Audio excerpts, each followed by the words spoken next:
Hay una serie de estos que se van presentando los adultos mayores, ¿ya? La idea es que ustedes puedan identificarlo y con instrumentos que son como más objetivos de poder pesquisar y aplicar a esta población para que nosotros podamos diagnosticar a tiempo y también ver intervenciones que puedan mejorar la calidad de vida, ¿cierto?, de nuestros usuarios. ¿Qué es síndrome? Flaviana, ¿qué es un síndrome?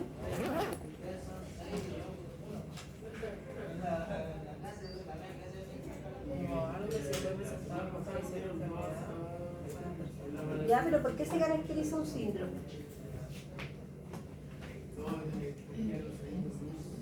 Semiología, ¿vieron el concepto síndrome? Un conjunto de síntomas y todo que caracterizan algo.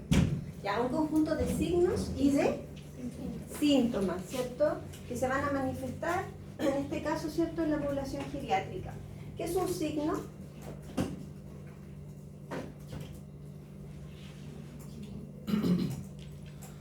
¿Qué es un signo? ¿Qué es un síntoma? ¿Es lo mismo un síntoma que un signo? ¿No? ¿Por qué? Un signo sería algo que nosotros como kinesiólogos podríamos ver del paciente, algo que se puede expresar hacia afuera. Un síntoma algo mucho más personal o de opinión propia del mismo paciente. Ya, es subjetivo, ¿cierto? Es la percepción que tiene el paciente. ¿Cuál es un síntoma? Gabriela, ¿cuál es un síntoma? Puede ser dolor de cabeza. Ya, dolor. Ya, muy bien. ¿Qué otros síntomas podemos encontrar en un paciente? Recuerden que el síntoma es lo que refiere el paciente, ¿ya? Lo que él siente. Matías. Tos. ¿Ya? ¿Qué más? Sensación de falta de aire. ¿Cómo se llama eso?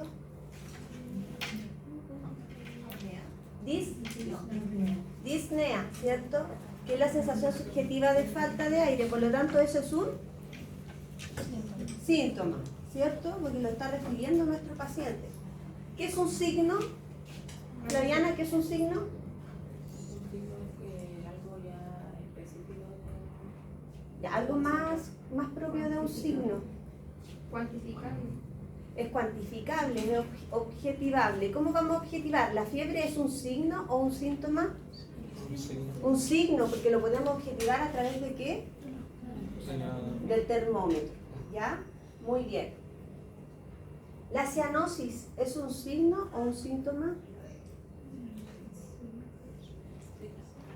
Es un signo, ¿ya? Porque hay una coloración, ¿cierto?, que nosotros podemos ver de nuestro paciente, ¿ya? Igualmente, el dolor nosotros lo podemos cuantificar, ¿cierto? ¿A través de qué?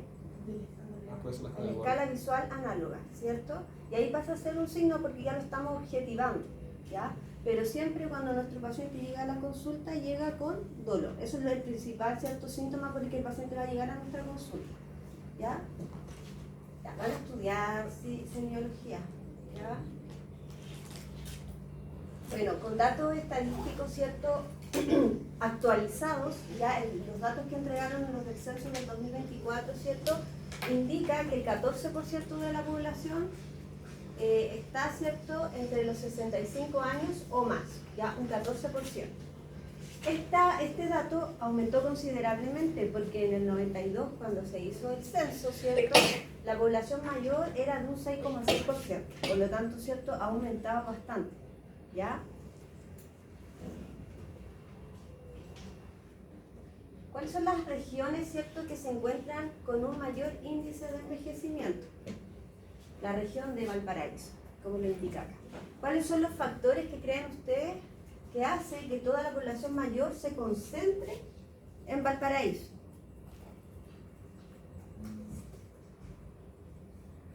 ¿Por el ambiente? ¿El ambiente? ¿Ya? ¿A qué se refiere con el ambiente? Tipo, aquí en la zona norte es más para la gente como para más trabajo y así Ya. como para jóvenes que quieran trabajar. Y más para el sur es para como para que tomen un descanso, su retiro, tranquilidad y todo. Ya, Muy bien, incide mucho, ¿cierto? Que acá en la zona norte está más la fuerza de trabajo, como les decía, la minería, ¿cierto? Tema también de la pesca, y por lo tanto generalmente, ¿cierto? Las poblaciones más jóvenes migran a zonas más del norte, tanto porque tienen mayores probabilidades de trabajo, ¿ya? Por lo tanto, ¿cierto? Hay una alta migración de los jóvenes hacia la zona norte, por lo tanto, Valparaíso, ¿cierto? Generalmente está más, hay más presencia de personas jubiladas, ¿ya? Muy bien. Bueno, también dentro de las otras regiones que también tienen una marcada índice de envejecimiento es los ríos, ¿ya? Valdivia, ¿ya? Valdivia es una de las ciudades más envejecidas, ¿ya? Ñuble, el Maule, ya si se dan cuenta son puras regiones, ¿cierto? Centro-sur, ¿ya? Bueno, y acá hay un dato súper importante y relevante, ¿ya? En donde dice que la región con menor índice de envejecimiento es la región de Tarapacá, ¿ya? ¿Y a qué se deberá? Aparte de que existe, ¿cierto?, la fuerza laboral al nivel de la minería, ¿cierto? ¿Cuál hay otro factor que va a incidir en que haya mayor población joven sobre adulto mayor? Puede ser que en el norte hay mucho más extranjeros. Ya, hay mayor población migratoria, ¿ya? Y esa población migratoria generalmente es más joven, ¿cierto? Y también hay una mayor, acá, Iquique, no sé si ustedes saben, que tiene una de las mayores tasas de natalidad a nivel país, ¿ya? Y eso también porque como hay mucha migración, muchas personas, ¿cierto?, extranjeras tienen hijos acá en la región, ¿ya? Entonces, por lo tanto, ese índice de envejecimiento se ve disminuido respecto a otras regiones, ¿ya? Para que lo tengan en cuenta. Entonces, ¿qué creen ustedes? Si Tarapacá tiene el menor índice de envejecimiento, ¿será importante que nosotros nos preocupemos de los adultos mayores? Si tiene un menor índice de envejecimiento. Igual sí. Sí, ¿ya? Sí, porque igual la población está en aumento. Acá en Iquique, si ustedes saben, ¿cierto? Recién ahora, el otro año, entre creo que finales de año y principios del otro, recién se va a entregar el establecimiento de larga estadía de la región, porque no hay ELIAM acá en la región de Tarapacá. Ya recién ahora se está construyendo, ¿ya? Porque por lo mismo, porque el índice de envejecimiento es menor, por lo tanto, ¿cierto? No es como que le den tanto realce a construir un ELIAM, siendo que en otras regiones hay mayor cantidad de adultos mayores, ¿ya? Pero si es una problemática, porque muchas veces hay adultos mayores acá en Iquique, ¿cierto? O en las comunas, ¿cierto?, aledañas, en donde hay muchos adultos mayores que están con un grado de vulnerabilidad y que requieren, ¿cierto?, de cuidados de terceras personas y no tienen las redes de apoyo para que lo hagan. Por lo tanto, sí se requiere un ELIAM, ¿ya? El ELIAM, informarles, ¿cierto?, que acá en Iquique hay ELIAM, pero son todos ELIAM particulares, ¿ya? No son que están bajo el alero de Senama, ¿ya? Por lo tanto, igual ahí hay un riesgo, porque tampoco hay como protocolos de seguimiento, tampoco hay leyes que hagan que nosotros hagamos seguimiento a todos los cuidados que debe de hacerle a un adulto mayor, ¿ya? Entonces, por lo tanto, y además que también tienen un valor, por lo tanto, no todas las familias tienen el acceso, ¿cierto?, de ingresar a estos adultos mayores. En cambio, en el ELIAM, ¿cierto?, por un subsidio del Estado y además por la pensión que recibe este adulto mayor, ¿cierto?, se pueden costear los gastos de estar ahí institucionalizado, ¿ya?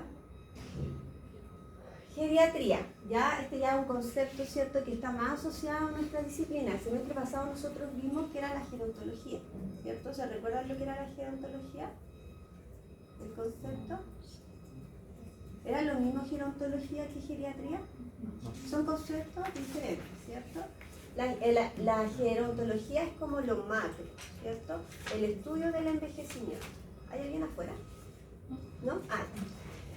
El estudio, ¿cierto?, del envejecimiento, ¿ya? Y la geriatría es como una rama de la gerontología, ¿cierto?, pero que está asociado a temas más médicos, más relacionados con la salud y de qué manera, ¿cierto?, las diferentes ramas asociadas a la salud puede hacer alguna intervención en ellos. La geriatría se caracteriza porque aplica una metodología de evaluación súper importante que es multidisciplinar, por decirlo así, ¿cierto? En donde evalúa diferentes esferas, ¿ya? Ya nosotros la semana pasada fuimos recordando cuáles eran esas esferas y qué evalúa cada una de ellas, ¿ya? Entre esas eran, ¿cuántas esferas eran? ¿Se recuerdan? 4. ¿Cuáles son esas, Matías? Funcional, ¿Ya? mental, social y clínica. Ya, muy bien. ¿Ya? Entonces nosotros como kinesiólogos, ¿cierto? Podemos aplicar esta evaluación y de acuerdo a eso, ¿cierto? Hacerle un seguimiento a nuestro paciente y en caso de que él requiera ser atendido por un profesional específico o derivación, nosotros lo podemos hacer pesquisando a través de estos instrumentos, ¿ya? Como lo menciona ahí en la diapo, ¿cierto? La geriatría es la especialidad médica que se centra en la promoción de la salud, la prevención, el diagnóstico y el tratamiento de las enfermedades y discapacidades en las personas mayores, ¿ya? Este término es el más actualizado según la Sociedad de Geriatría, ¿cierto? De Europa, ¿ya? Es el concepto más actualizado, ¿ya? Si se dan cuenta ahí, incluye, ¿cierto?, el tratamiento de las enfermedades y también la discapacidad, ¿ya? ¿Cuál es el principal indicador de salud en un adulto mayor? ¿Se recuerdan de eso? Eso lo mismo en gerontología. ¿Cuál es el principal indicador de salud en una persona mayor? No.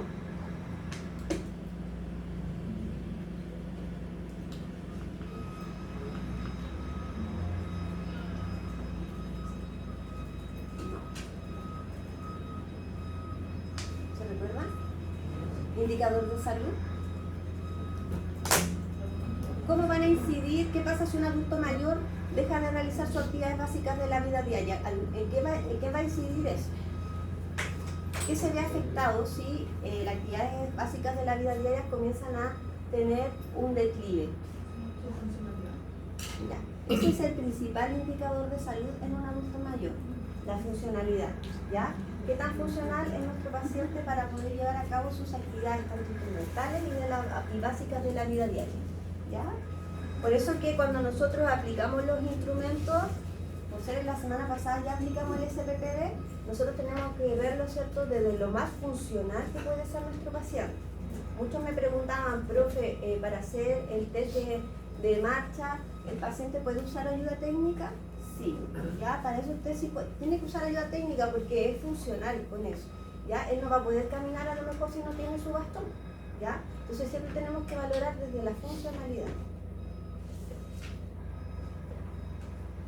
Pregunta de prueba, ¿ya? Para que sepan. Tenemos tipología, ¿cierto?, de ancianos, ¿ya? Tenemos ancianos sanos, ¿ya?, en donde tanto sus actividades básicas de la vida diaria como sus actividades instrumentales, ¿cierto?, se mantienen indemnes, ¿ya? Son independientes para realizar estas actividades, ¿ya? No hay presencia de enfermedades objetivables, ¿ya? ¿Cuáles son las enfermedades que generalmente están más asociadas al adulto mayor? Hipertensión. ¿Ya? Y ¿dentro de qué están la hipertensión? Las enfermedades crónicas no transmisibles son las que más se asocian a la persona mayor, ¿cierto? ¿Qué pasa si un paciente es diabético, ¿ya?, y a lo mejor no hace su seguimiento farmacológico y de control médico mensual o cada 6 meses? ¿Qué pasa con este paciente? Lo más probable es que el paciente se pueda descompensar.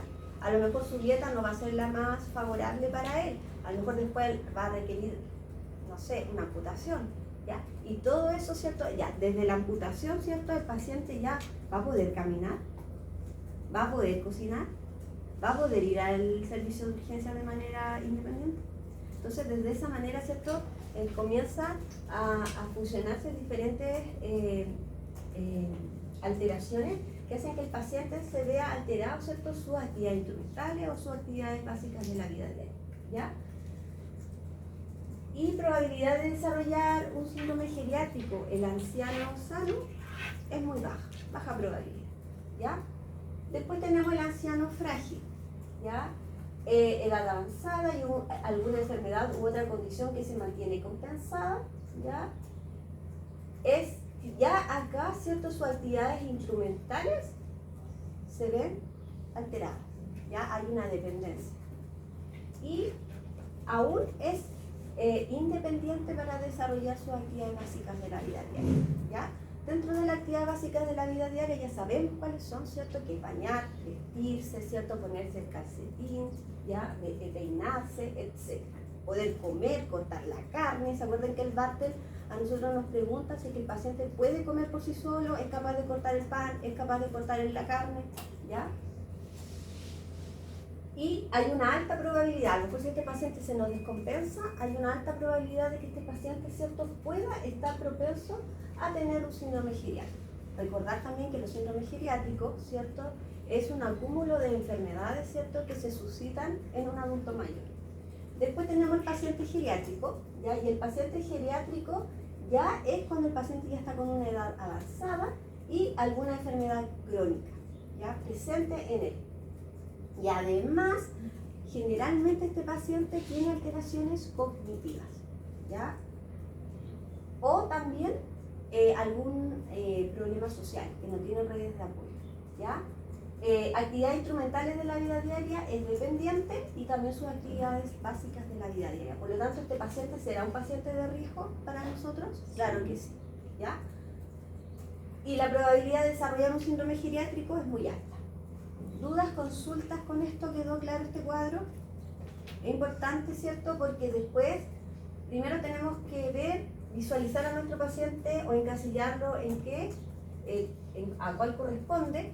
Y además, cuando nosotros vamos a veces a hacer visitas domiciliarias, ¿cierto? Poder también aplicar una escala que se llama la escala de Dinamarca, que evaluamos dismovilidad, ya que ya ahora más adelante se la voy a presentar. Entonces esa también nos permite saber cómo está, ¿cierto?, este paciente. Bueno, los síndromes geriátricos, como los mencioné, son cuadros de signos, síntomas, ¿cierto?, que están presentes en un adulto mayor. Un adulto mayor nunca va a tener solo una enfermedad, siempre va a tener más de una. Además va a tener asociado, ¿cierto?, que el paciente no solo va a consumir un fármaco. ¿Con qué síndrome nos vamos a encontrar generalmente los adultos mayores? Cuando consumen más de un fármaco, más de 5 fármacos, la polifarmacia, ¿ya? Que también la polifarmacia está asociada a caer, al riesgo de caída, así que en este caso el paciente consume psicotrópicos, ¿ya? Originados por la conjunción de una serie de enfermedades que alcanzan una enorme prevalencia en el anciano y que son frecuentes origen de incapacidad funcional y social, ¿ya? Acá, ¿cierto?, ya estamos hablando de funcionalidad, ¿ya?, que hay una alteración en ella. Bueno, dentro de los síndromes geriátricos se caracteriza porque son altamente prevalentes en los adultos mayores, especialmente los pacientes frágiles, tienen un alto impacto sobre la calidad de vida y la discapacidad. Existen múltiples factores involucrados y compromisos de diversos sistemas en el organismo, debido a la naturaleza multifactorial de las estrategias de diagnóstico para identificar las causas subyacentes, pueden ser poco efectivas, costosas e incluso perjudiciales. ¿Qué pasa acá en Chile, cierto, con profesionales de salud con respecto a los geriatras? ¿Ustedes saben, cierto, cuál es el número de geriatras por adulto mayor acá en Chile? ¿Ya? Hay escasez de geriatras. Por lo tanto, cierto, como ellos tienen comorbilidades, ¿ya? Muchas veces el paciente mayor tiene que ir, no sé, al urólogo, tiene que ir al neurólogo, y cada uno de estos, ¿cierto?, le entrega diferentes fármacos. Pero estos fármacos a veces generan, ¿cierto?, reacciones adversas, ¿ya?, que van a predisponer que este paciente esté más predispuesto a tener un síndrome geriátrico. Por lo tanto, a lo mejor sería bueno que más adelante más profesionales de la salud se puedan ir interiorizando o especializándose en lo que es la geriatría, teniendo en cuenta, ¿cierto?, que para el 2050 esta población se va a triplicar, ¿ya? Entonces, lo que se viene. Primer síndrome geriátrico importante que deben de manejar ustedes es el síndrome de la dismovilidad, ¿ya? Este término antes se acuñaba como síndrome de inmovilidad, ¿ya? Pero hoy en día se le llama dismovilidad, porque la inmovilidad es cuando el paciente no se mueve nada, ¿ya? y teniendo claro, ¿cierto?, que nuestro sistema respiratorio es involuntario y sigue trabajando, por lo tanto, si hay una movilidad dentro de nuestro cuerpo, la motilidad intestinal, ¿ya? Por lo tanto, se actualizó este término y ahora es dismovilidad, ¿ya? Y esta es una restricción generalmente involuntaria en la capacidad de transferencia o desplazamiento de una persona a causa de problemas físicos, funcionales o psicosociales que afectan la calidad de vida y que tienen riesgo de progresión.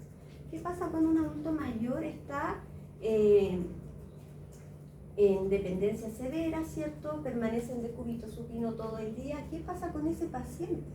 ¿Qué va a ocurrir en sus tejidos? ¿Ah? Ya, las úlceras por presión, ¿cierto? Las úlceras por presión generalmente, ¿dónde se presentan?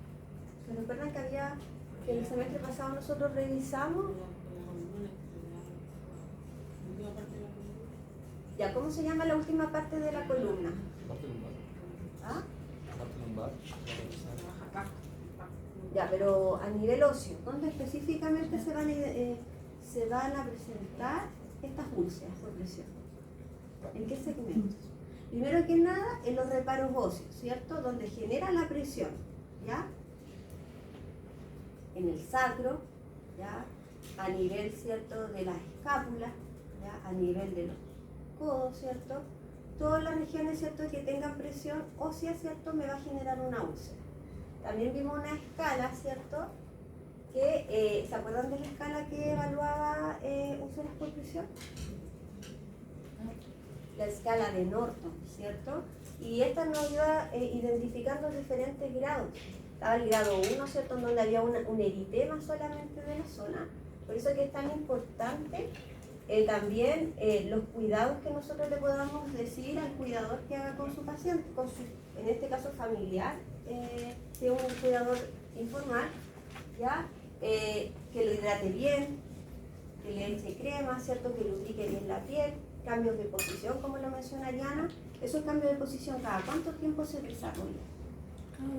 Cada 2 horas, ¿cierto?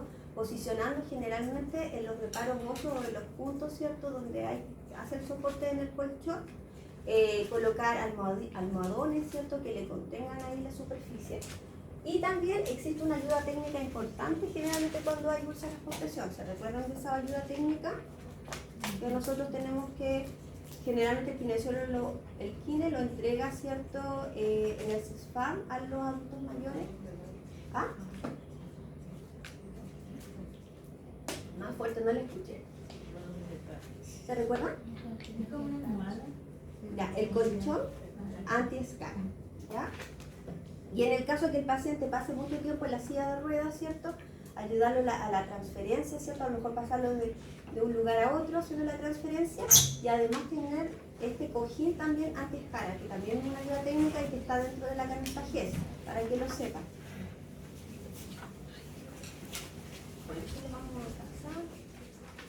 Bueno, ¿cuáles son los factores, cierto, dentro de todo lo que les acabo de mencionar? La edad avanzada, baja actividad física, que hoy en día nosotros como kinesiólogos tenemos que tratar de estimular, ¿cierto?, que nuestros adultos mayores puedan sumarse a hacer actividad física. Una caminata, ¿cierto?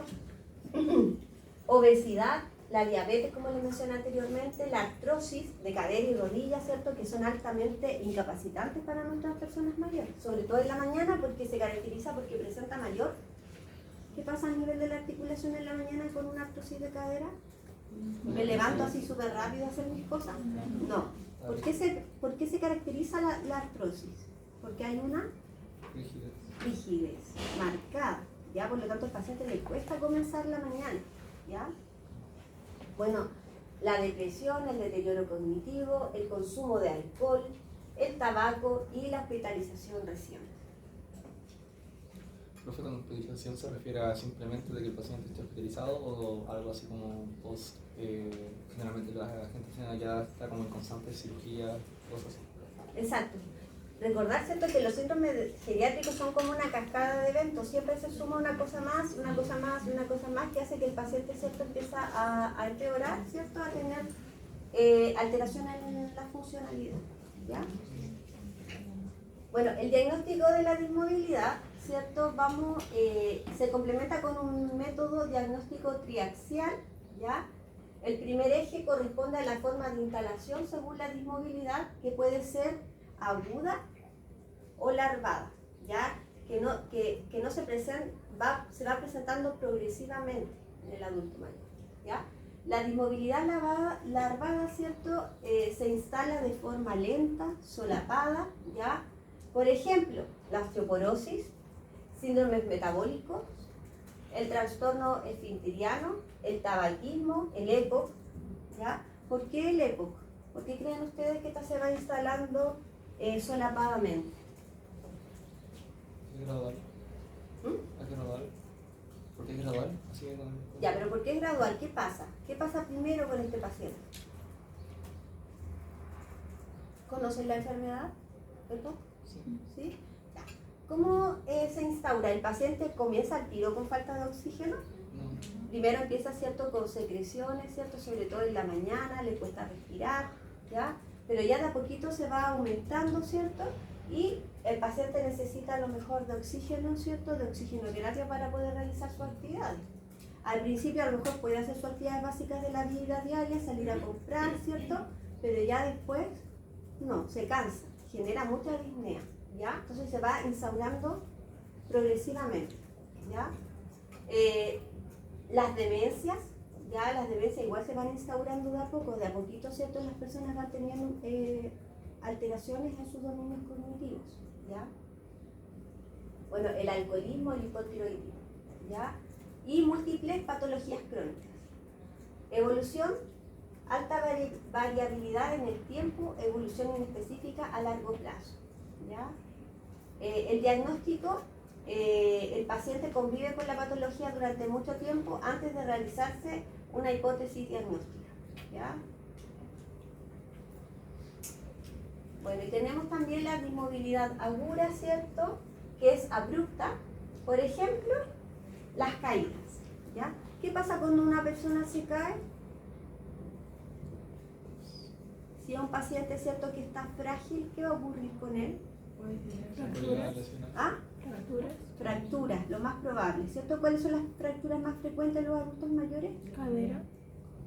Cadera, mano. Muñeca, Muñeca. ya son las más frecuentes. Con mayor complicación, las de cadera, ¿ya? Dentro de, también vamos a encontrar las enfermedades tromboembólicas, ¿ya? Las fracturas de cadera, los infartos, ¿ya? También vienen abruptamente, ¿ya? Por lo tanto, los accidentes cerebrovasculares también están dentro de una dismovilidad aguda. ¿Cuál es el proceso evolutivo de un paciente que sufre un accidente cerebrovascular isquémico? Porque están los hemorrágicos, ¿cierto? Y están los isquémicos. ¿Qué pasa? ¿Cómo se va, cuáles son las secuelas o cómo se va presentando el cuadro después de un accidente cerebrovascular?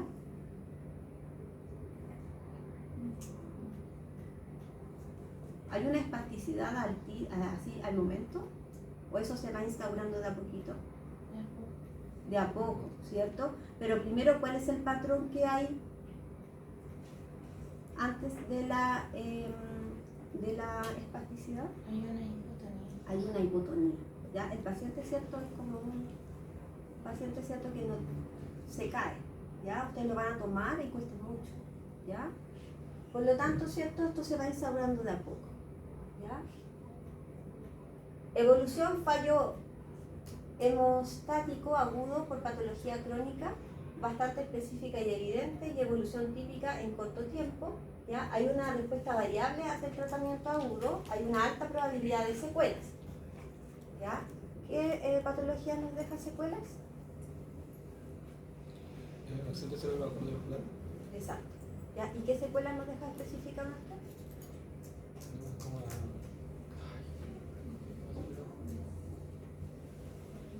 Una hemiplegia.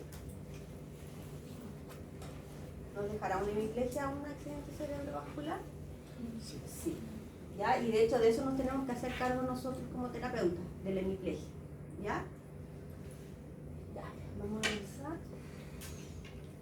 Bueno, después, ¿cierto? Hay un segundo eje que corresponde al tiempo de evolución, según lo cual la dismovilidad puede ser reciente o antigua. Se define como reciente aquella dismovilidad con evolución de hasta un año y aquella con más de un año de evolución. ¿Ya? El tercer eje, etapificación de la dismovilidad, un sistema en continuum que caracteriza 3 tipos básicos de movilidad: la pedestación, la sedestación y el encamamiento. ¿Ya? Yo les voy a enseñar a aplicar esta escala, ¿cierto? Que es la escala de Dinamarca, la cual se rige por estos 3 ejes, ¿ya? Y nosotros vamos a ir valorando. Acá tenemos esta etapa, ¿cierto? La etapificación, ¿cierto? Que se va a dividir en 5 etapas, ¿ya? Permanece la mayor parte del pie, ¿cierto? Permanece la mayor parte del día sentado, permanece la mayor parte del día acostado. Entonces, lo primero que tenemos que ver, ¿cierto? Es cómo está nuestro paciente. Si está en una silla de ruedas, ¿cierto? Y está más de 5 horas sentado, ¿cierto? Lo vamos categorizando según él. Si el paciente permanece por mucho tiempo sentado, ¿cierto? Lo etapificaríamos etapa 2, ¿ya? Luego, ¿cierto? Tenemos que dividir en subetapas. La etapa A y la etapa B. La etapa A es la más independiente y la etapa B, ¿cierto? Es cuando el paciente está más dependiente, ¿ya? Y ahí tenemos que ir identificando en qué postura, ¿cierto? Cómo se encuentra nuestro paciente, si camina sin ayuda, se siente y se incorpora solo, puede salir de la cama solo o con ayuda, puede movilizar extremidades superiores e inferiores, puede expresarse y darse a entender. Y en el caso, ¿cierto?, que el paciente esté con mayor grado de dependencia, ¿cierto?, necesita ayuda para caminar, ¿ya? Alguna ayuda técnica o de una persona que lo pueda asistir, debe sentarse o incorporarlo, no puede salir de la cama, pero puede incorporarse y sentarse al borde de ella, ¿ya? Puede movilizar extremidades superiores o inferiores o necesita ayuda para realizar los giros, ¿ya? Bueno, este es el continuum, ¿cierto?, que nos va a entregar según la etapificación que nosotros identifiquemos en qué se encuentra nuestro paciente. La idea, chicos, es que si nosotros encontramos a nuestro paciente en la etapa 3A, la idea es que esta flecha, ¿cierto?, no se siga dirigiendo hacia la derecha. Ya tenemos que evitar de que esto vaya continuando, sino más bien que el paciente se nos mantenga en el 3A o que regresemos y vayamos hacia allá. ¿Ya? Eso es lo importante. ¿Dudas, consultas con respecto a esto? Si se dan cuenta, ¿cierto? No están... Cuando hacemos visitas, ¿cierto?, o atendemos a nuestro paciente, ¿ya? Importante que tengamos esta etapificación para que nosotros podamos decir, ¿cierto?, en qué grado de dismovilidad se encuentra nuestro usuario, ¿ya? Entonces ahí, ustedes esta no lo vamos a ver en el laboratorio porque no es tan complejo de entender, así que ustedes esta la van a imprimir, ¿cierto?, y la van a dejar dentro de su dossier de instrumentos para aplicar al usuario, ¿ya? Bueno, después tenemos otro síndrome importante, ¿cierto? Irrelevante, creo que este es uno de los más importantes para nuestro quehacer, que es la fragilidad, ¿ya?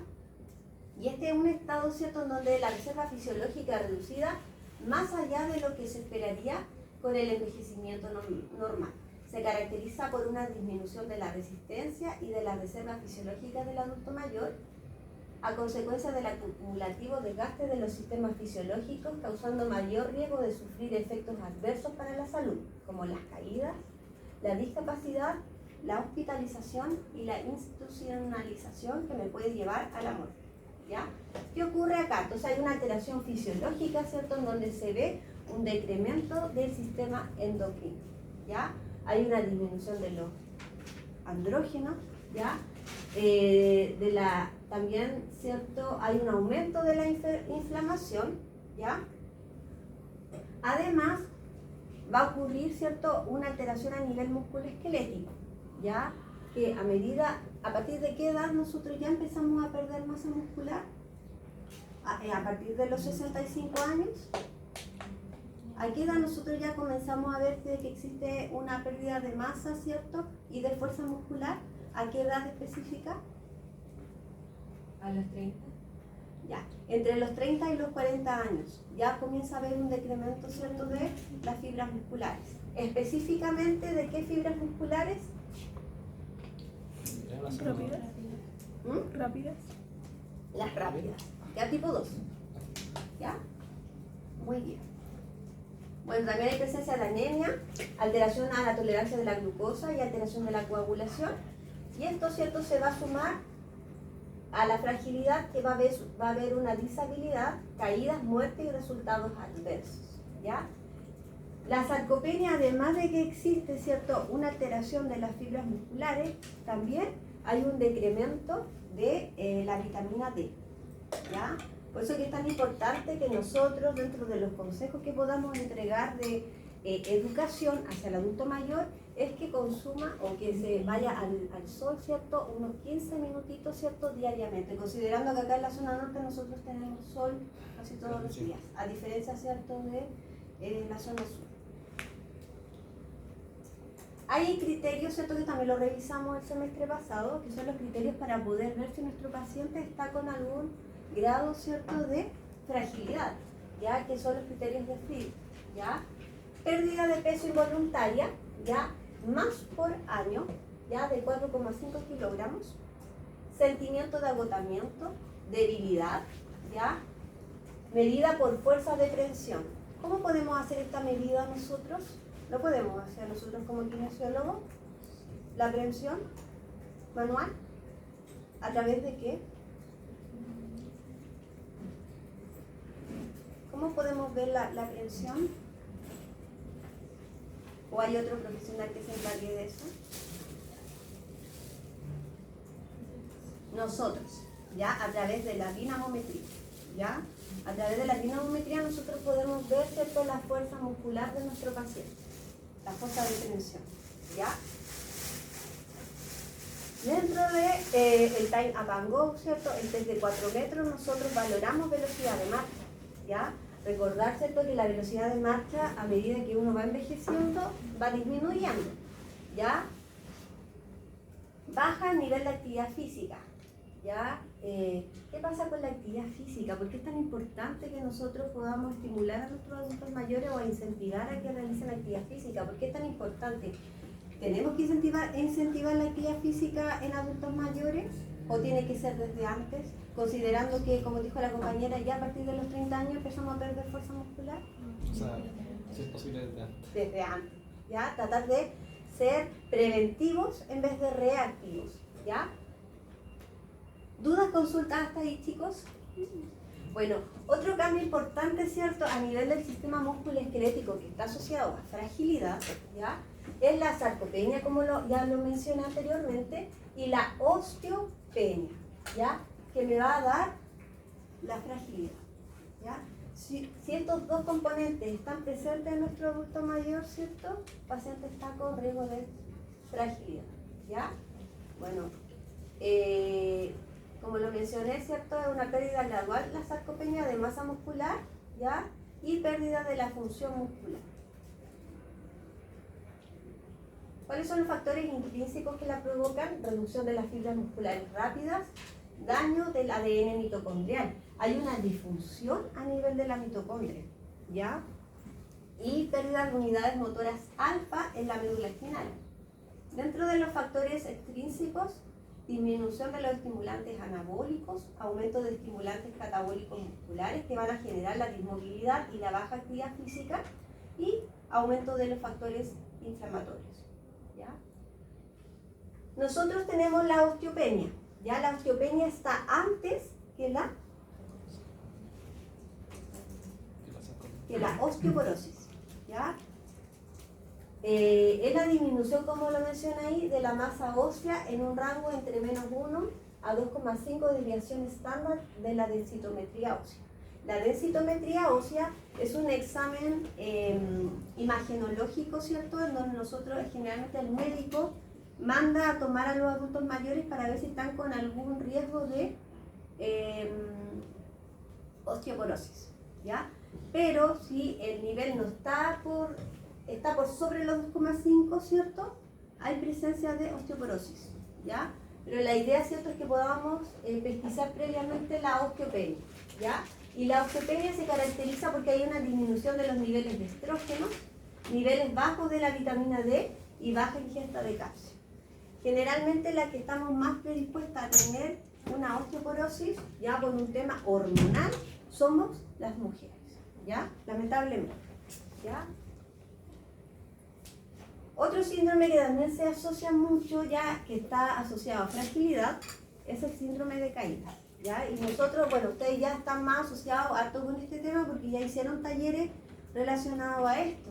¿Ya? Y por qué es tan importante que nosotros podamos tenerlo presente. ¿Ya? Bueno, y es cualquier acción donde el adulto mayor, ¿cierto?, se precipita involuntariamente, ¿cierto?, al suelo. Y se estima que 1 de cada 3 adultos mayores presentan 1 o más caídas anuales. ¿Ya? Generalmente las mujeres son las que más caen que los varones. ¿Ya? Estos son datos estadísticos, esto sí me importa harto. ¿Ya? El centro de masa, ¿cierto?, generalmente se desplaza hacia anterior. Por lo tanto, ¿cierto?, las caídas generalmente son a nivel de las muñecas. ¿Ya? Un 48%. ¿Ya? Las manos, ¿cierto?, son las que generalmente son más frecuentes. ¿Ya? Importante acá, ¿cierto?, las caderas. ¿Ya? Las caderas, si bien es cierto, no son las más frecuentes, pero son las de mayor complicación. Yo les mencionaba, ¿cierto?, que la arteria femoral, ¿cierto?, cuando hay una fractura de cadera, ¿cierto?, la arteria femoral, ¿cierto?, se necrosa, ¿cierto?, y va generando mayor complicación en nuestro adulto mayor. ¿Qué pasa si nuestro adulto mayor está con fragilidad y además tiene una fractura? Ya va a ser difícil si este paciente lo volvamos a levantar de la cama. Ya si ya está con unos 80 años, ¿cierto?, ya es más complejo. Bueno, evaluación de una causa de caída. La caída es el resultado de la interacción de factores intrínsecos y extrínsecos. Un factor intrínseco puede ser, por ejemplo, la misma debilidad del paciente, de la persona mayor, todo lo que dijo de la osteoporosis que le puede dar la posibilidad de caída, y algo extrínseco sería, no sé, en la ducha tiene que levantar la pierna antes de subir y es resbaloso. ¿Cómo se llaman esos factores? Ambientales, ¿cierto? Ya. Bueno, como les mencioné, ¿cierto?, generalmente un síndrome geriátrico no se presenta por sí solo. ¿Ya? Generalmente el síndrome de caída, ¿cierto?, va asociado a veces a la incontinencia urinaria. A veces el adulto mayor, ¿cierto?, en la noche. Por eso es importante también que nosotros preguntemos cuándo fue la última ingesta de líquido, ¿cierto?, cuál es la última hora en que él ingiere agua, ¿cierto? Porque a veces ellos toman agua después, pasadas las 9 de la noche, y ellos se levantan en la noche al baño, y como van tan rápido al baño, se caen. ¿Ya? Entonces ahí la incontinencia urinaria que pueden tener asociada, más el componente, ¿cierto?, de alfombra, le puede generar una caída y el paciente se me va a fracturar. ¿Ya? Entonces es importante ahí poder identificar. Alteraciones fisiológicas propias del envejecimiento. ¿Ya? Bueno, acá existen dos conceptos, o sea, dos factores importantes, que es la disminución del diámetro de la pantorrilla y la imposibilidad para mantenerse sobre una pierna durante 5 segundos. ¿Ya? Entonces ahí, para poder identificar este factor de riesgo, a lo mejor podríamos aplicar un test importante de estabilidad. ¿Cuál podría ser? De equilibrio estático, para valorar ese concepto o ese contenido.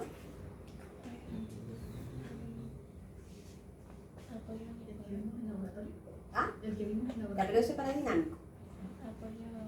Unilateral. El unipodal. ¿Ya? Son 5 segundos donde nosotros le hacemos colocar las manos cruzadas al paciente que levante, ¿cierto?, la pierna, una de las dos piernas, ¿cierto?, en 90 grados cadera y rodilla, y lo mantenemos por 5 segundos. Entonces ahí nosotros podemos valorar si nuestro paciente o no está en riesgo de caer. Pero tenemos factores, ¿cierto?, fisiológicos también dentro de los intrínsecos, alteraciones oculares. ¿Ya? El sistema visual es uno de los sistemas, ¿cierto?, que están asociados directamente con ¿qué? Con el control motor, ¿cierto? Entonces, si hay una anulación o hay alguna alteración de la vista, lo más probable es que nuestro paciente se nos pueda caer. ¿Ya? Alteraciones vestibulares, ¿ya? Alteraciones del oído interno, ¿cierto?, que puede producir alguna alteración. ¿Ya? Alteraciones musculoesqueléticas, ¿ya? Con la sarcopenia, ¿cierto?, hay una disminución de estas fibras musculares tipo 2, pero además hay una penetración, ¿cierto?, de masa grasa. Por eso es tan importante también que nuestros pacientes hagan ejercicio. disminución progresiva de la fuerza muscular. Se produce además una degeneración de los cartílagos articulares de la cadera y rodilla que afecta principalmente a las transferencias. ¿Qué pasa cuando hay una disminución de los cartílagos articulares en la cadera y en la rodilla? ¿En qué se va a traducir? ¿En una artrosis o no? ¿Si hay una degeneración del cartílago articular? Sí. ¿Ya? Bueno, también el deterioro cognitivo, ¿cierto? En el caso de que tengan alguna demencia. Bueno, y los factores extrínsecos, que son todos los factores ambientales que pueden incidir una caída. Recordar también que están los factores circunstanciales, ¿ya? Dentro de los factores circunstanciales están los perros, ¿cierto? Los niños a veces que pasan corriendo y pueden generar una caída en un adulto mayor, ¿ya? Bueno, es importante, como lo mencionaba el Joaquín, ¿cierto? Tener estas asas para que el paciente, ¿cierto?, se pueda desplazar dentro del baño, ¿ya? Y poder hacer sus actividades básicas de la vida diaria y así evitar una caída, ¿ya? En la ducha hoy en día, ¿cierto?, venden asientos donde el paciente se puede sentar, ¿cierto? Las duchas ahora, las tinas ya no, generalmente no se utilizan en los adultos mayores, sino más bien este cuadradito, ¿cierto?, donde es bajo y el paciente puede salir sin problemas de la ducha, ¿ya? Bueno, importante también los pasamanos en las escaleras. Factores extrínsecos. ¿Qué pasa con la realidad de Iquique? ¿Qué pasa con los baches, ¿cierto?, que existen en las calles? Ya no son lo más amigables para un adulto. También lo habíamos visto, ¿cierto?, en los semáforos. Son tan breves, ¿cierto? 5 segundos, 9 segundos. El paciente, si la velocidad de marcha es baja, ¿cierto?, ¿qué va a pasar con ese paciente? Lo más probable es que no alcance a cruzar o se nos caiga, ¿cierto? Bueno, el tema de la locomoción colectiva, ¿cierto?, que tampoco es tan amigable con nuestro adulto mayor, sobre todo los que andan con andadores, ¿cierto?, los que andan con bastones, imposible, ¿cierto?, porque ellos andan todo el rato apurados, ¿ya? Los factores de caída también importantes son los fármacos.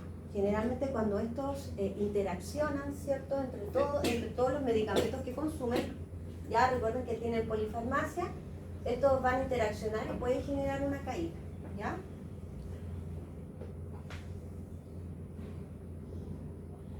Bueno, consecuencias de las caídas físicas, aunque la mayoría de las caídas no tienen consecuencias, pueden ocasionar contusiones, heridas, desgarros, fracturas, traumatismos craneoencefálicos, torácicos y abdominales, ¿ya?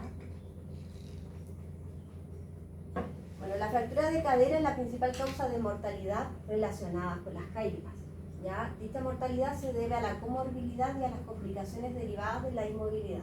A lo mejor si a este paciente no se le hizo una densitometría ósea antes y tenía una osteoporosis, lo más probable es que se caiga y se fracture la cadera, ¿ya? Entonces por eso es importante hacerse todos los exámenes que se solicitan previamente. Bueno, psicológica, la más importante es el síndrome post-caída. Bueno, después que un paciente adulto mayor se cae, tiene miedo a caer, ¿ya? Tiene miedo de salir a la calle, tiene miedo de ir al baño porque tiene miedo a caer. Existen escalas, ¿cierto?, que evalúan, ¿cierto?, el miedo a caer. En este momento no me recuerdo cuál era.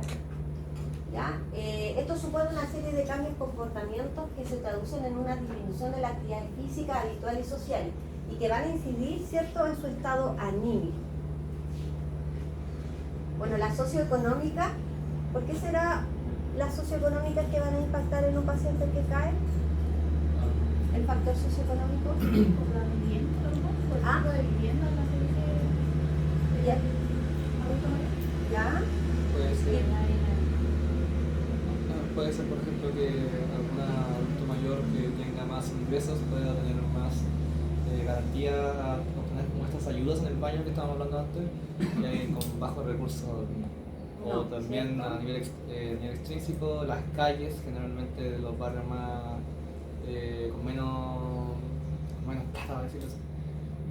Se notan las calles cuando están así pisadas o están las veredas que son inexistentes básicamente, a diferencia de, por ejemplo, el sector sur, acá en Iquique. Hay una diferencia, ¿cierto? ¿Qué iba a decir Constanza? No, que van más a médico. Ya, hay un alto costo económico, ¿cierto? Porque tienen que también gastar más dinero, ¿cierto? Para ir al médico, para estar hospitalizado, ¿cierto? Comprar alguna ayuda técnica, ¿cierto? En el caso de que a lo mejor no le entreguen, porque recuerden que si bien es cierto, la ayuda técnica está para los mayores de 65 años, a veces se tarda un año en que el servicio, ¿cierto? El FONASA les entregue la ayuda técnica, por lo tanto a veces los adultos mayores no van a dejar de hacer sus cosas, por lo tanto igual tienen que invertir a veces en comprarse un burrito o comprarse un bastón, ¿ya? Entonces hay un alto gasto económico. Bueno, hay un aumento de la morbilidad también, ¿cierto? A causa de las caídas, también por el tema de, netamente, ¿cierto? Porque hay un trastorno ahí de la fractura de cadera que va a hacer que el paciente esté más predispuesto a la mortalidad, ¿ya? ¿Dudas, consultas, chiquillos? Entonces, hoy día, ¿qué síndromes pudimos conocer? Síndrome de caída, que es importante, que va de la mano con fragilidad, sarcopenia, ¿cierto? ¿Cuál más? Dismovilidad. Conocieron la escala, ¿cierto? Para que la podamos aplicar con el paciente, ver si este paciente está con un grado de riesgo de encamamiento, que es importante, ¿ya? Ahí no se hacen ejercicios de kinemotora, kinerespiratoria, que también es fundamental en un paciente que está en decúbito supino por mucho tiempo, ¿ya? Porque empiezan a hacer sobreinfección, ¿ya? Diga. ¿Qué es la escala de Thompson? ¿Cuál? ¿La de ritmo de caída que ellos tienen? Sí, también se utiliza Downton. ¿Y acá cuál sería la escala de eficacia para la caída? Esa es Ya, esa también, hay muchas escalas para las caídas. Hoy día vamos a ver la escala de Tinetti también que existe para valorar las caídas, ¿ya? La escala de Tinetti, hay muchas escalas, ¿ya? Está la Verbal Balance Scale, ¿ya? Que también sirve para valorar y que son baterías, ¿cierto? Que nos permiten ver qué tan predispuesto está nuestro usuario a caer, ¿ya? ¿Dudas, consultas, chicos? La otra semana, ¿cierto? Vamos a ver otros síndromes geriátricos y ya con eso, ¿cierto? Ya estaríamos al regreso, recuerden, de las vacaciones de septiembre ya tendríamos nuestra primera evaluación, ya para que ya comiencen a estudiar. ¿Dudas, consultas? Bueno, ahora, ¿cierto? También les subí un documento de lectura, no tienen que hacer mapa conceptual, pero sí de lectura, en donde este es un documento entregado por la Sociedad, ¿cierto? Geriátrica de Europa. Se lo subí a documento, está el paper, ¿ya? En donde se da conceptos actualizados de la geriatría y por qué es tan relevante hoy en día darle tanto auge a esta problemática, ¿ya? Para que se interioricen y también ustedes se vayan sensibilizando con este tema, ¿ya? ¿Dudas, consultas? ¿Todo clarito? ¿Sí? Ya. Quiero que empiecen a estudiar semiología, ¿ya? Quiero saber cómo están con la evaluación física, no hay ningún problema con eso, tanto ok con la evaluación, porque si no, quiero hablar con Geraldine para pedir previamente una tutoría para semiología. No sé si les gustaría o si no, no. ¿Ustedes se sienten capaces de ir a valorar a un adulto mayor? ¿Se sienten capaces? ¿Sí? ¿Usted sí? Ya. ¿Les gustaría a lo mejor poder hablar con Geraldine y pedirle alguna tutoría de semio? Considerando que ya la semana 12 partimos con los terrenos. ¿Sí o no? ¿No?